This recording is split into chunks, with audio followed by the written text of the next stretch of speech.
I'll never forget the physical impact when my husband revealed his secret porn addiction. My knees buckled and I collapsed on the side of the bed. Strength? I felt as weak as a minutes-old newborn.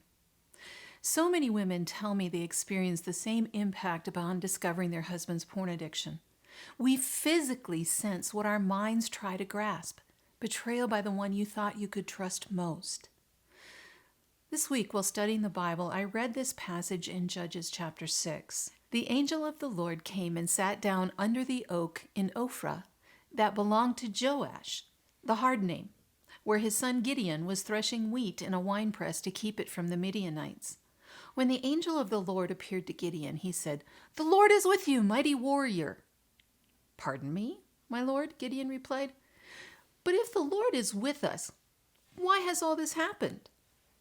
Where are all his wonders that our ancestors told us about when they said, 'Did not the Lord bring us up out of Egypt?' But now the Lord has abandoned us and given us into the hand of Midian." The Lord turned to him and said, "Go in the strength you have and save Israel from Midian's hand. Am I not sending you?" "Pardon me, Lord," Gideon replied, "but how can I save Israel? My clan is the weakest in Manasseh, and I am the least in my family." The Lord answered, "I will be with you, and you will strike down all the Midianites, leaving none alive." During the time when Midian oppressed Israel, a man named Gideon received the shock of his life.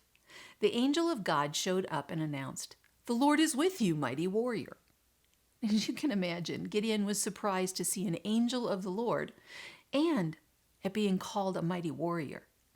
Since he was threshing grain in the winepress for the oppressors to not steal his food, he found it strange to be told God was with them.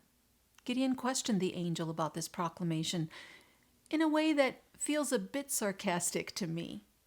However, what I found so interesting in this passage was the phrase, "Go in the strength you have and save Israel out of Midian's hand. Am I not with you?" I don't feel strong a lot of the time, and it's not just physical strength, but there are days when I feel emotionally, mentally, and spiritually weak. As I read this passage in the book of Judges, I was stunned by the Lord's command, "Go in the strength you have." Too often I think I need to do everything by myself. However, with the discovery of my husband's porn addiction, I felt clueless, lost, unable to think or process. How could I tap into my strength? This biblical story goes on to tell about Gideon's army of 300 men against Midian. Their army, the Midianites, covered the plains before him. 300 against thousands doesn't sound like good odds when your life is on the line. And yet God promised Gideon he would go with him and win the battle. You know something? Your odds look similar when pornography addiction afflicts your marriage and home. You are in a battle. Don't dismiss it or think that it will go away on its own. It won't. It's time to enter the fight. You may not believe you have the strength to do this. I know I didn't. And the truth was, I didn't. My strength came when I reached out for help from others, who then pointed me to the source of my strength, God. While God calls us, as he did Gideon, to move forward in the strength we have, he doesn't leave us alone. God promises to be with us every step of the way. Our job is to look to him for his strength and direction. A favorite passage in Psalm 123 reminds me to stay focused on God, like a servant who watches her master, to listen for his voice and to follow his prompting. So let's look at this passage in Judges chapter 6 and see what we can learn from Gideon. First, ask God the tough questions. So often we think that being totally honest with God will cause a lightning bolt to shoot out of the sky and kill us. Well, that's not true. When we come to God with honest questions, he answers them. For evidence, look at the book of Job. Job asks all sorts of questions of God. He pours out his pain, and God heard him. Now, like Gideon, Job didn't receive step-by-step instructions on how to recover. Instead, he was told that the Lord's ways weren't his, but God would be with him. When you discover your husband's betrayal, run to God. Pour out your heart to him. I cried and screamed at God at times when the pain was the worst. During those initial recovery days, the Psalms brought words I couldn't find. Psalms like Psalm 69, 5, 6, and many others. I spoke these verses out loud, letting them express the pain in my heart and the confusion in my soul. And the cool thing? God allows and invites us to wrestle with him over the toughest issues we face. Number 2, understand and believe God is with you. Throughout the Bible, we read many verses that tell us that the Lord is with us. He says he will never leave us nor abandon us. There is no place we can go that he is not there. Jesus told his disciples that even though he was physically leaving them, he would send the Holy Spirit who would be their comforter and companion. We are never outside of God's presence. In those initial moments after my husband revealed his pornography addiction, I needed the reminder that I was not alone. I first received that assurance from the friend that I called.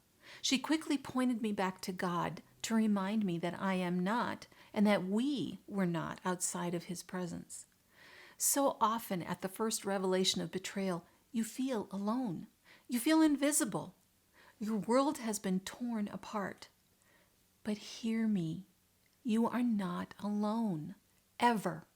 The best thing you can do is reach out for help. You need a safe place and person to process what's happened. More importantly, you need godly counsel to move forward, which is what I received. Number 3, trust the power God gives you. You don't have all the answers. You may not know what the next day will bring, but God has told you to use the strength you have. Remember what he said to Gideon? Go in the strength that you have, and I will be with you. I remember having no idea how to recover or even help my husband recover. Frankly, I wasn't sure I wanted to help him recover. And when my suicidal depression diagnosis came during our counseling, I realized I didn't have much strength left. My only hope came from clinging to God. God tells us we can do all things through Christ. The Bible doesn't say that we will live an easy life, but God promises to give us the words we need, and we can depend on his strength when we feel our weakest. God provided coaches and counselors who walked the recovery road with us. When dealing with recovery from porn addiction, you need others to pray for you, support you, and encourage you to become all that God has created you to be. Where are you in the battle? What do you need to go in the strength you have and believe God will give you victory? The first few years after Dave and I dealt with porn addiction and suicidal depression, I wondered what purpose this had served. Learning to honestly share my story of recovery brings purpose to the wounds and pain. If you need someone to hear your heart, encourage your soul, and point you forward, please reach out.